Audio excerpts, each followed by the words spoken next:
Sering nggak sih kita udah tidur cukup tapi tetap aja ngerasa capek? Apa penyebabnya? Pertanyaan ini seperti halnya yang ditanyakan oleh Dimas ini. Kenapa kita merasa tetap capek padahal selama di perjalanan itu kita tidur? Rahasianya adalah ada di cara kita sebagai manusia tidur. Sebelumnya kita perlu tahu, tidur itu memiliki ritme. Seperti halnya bernafas, berjalan, dan makan. Semua yang kita lakukan oleh tubuh selalu punya ritme, termasuk tidur. Ritme tidur kita ini dinamakan ultradian sleep cycle. Binatang apa itu? Jadi ini adalah gelombang otak kita yang diamati oleh peneliti selama kita tidur. Dapat kita lihat ada pola atau ritme yang berulang dalam gelombang di otak kita saat kita tidur. Ritme ini disebut ultradian sleep cycle.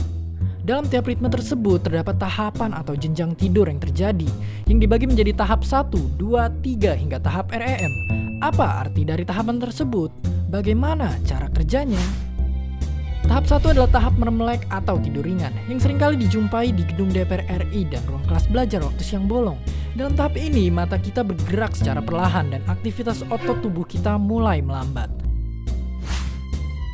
Kemudian pada tahap 2, pergerakan bola mata kita berhenti, detak jantung kita melambat, suhu tubuh menurun dan kita jadi makin sulit untuk dibangunin karena tubuh kita sudah mulai siap untuk masuk ke tahap selanjutnya, tahap tidur lelap. Pada tahap 3, kita sudah tidur lelap.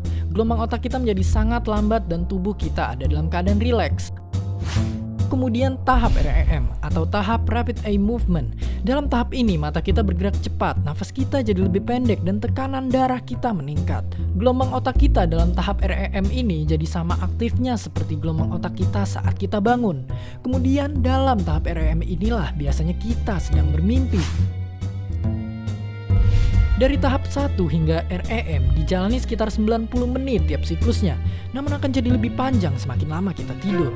Nah, tapi kembali ke pertanyaan awal, kenapa kita tetap capek meskipun udah tidur cukup? Apa jawabannya? Jawabannya adalah waktu saat kita bangun itu adalah kuncinya. Jika kita bangun tidur di tengah-tengah ritme, maka hasilnya kita akan tetap capek. Oleh karena itu seperti halnya yang ditanyakan oleh Dimas, jika kita melakukan tidur sebentar-sebentar saja, maka kemungkinan besar kita akan bangun di tengah-tengah ritme tidur kita, yang akibatnya tidur kita nggak berkualitas dan malah bikin tambah capek. Itu sebabnya kenapa kita pernah tidur siang dan ngerasa jadi seger banget. Tapi kemudian kita tidur malam 8 jam lebih, kemudian dibangunin dengan alarm, tapi masih juga ngerasa capek. Karena faktanya, waktu dimana kita bangun dalam ritme tidur kita itu sangat penting. Bukan cuma oleh jam tidur. Tapi jika ditanya seberapa banyak jam yang kita butuhkan untuk tidur dalam sehari, begitu banyak faktor yang menentukan, seperti usia, gaya hidup, diet, penyakit yang diderita, hingga genetik.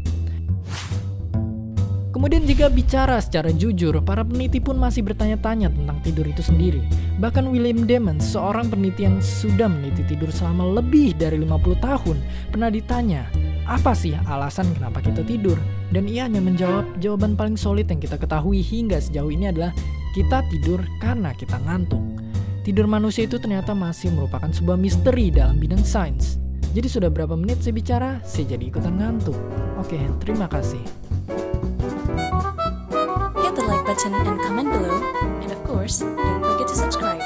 Thank you.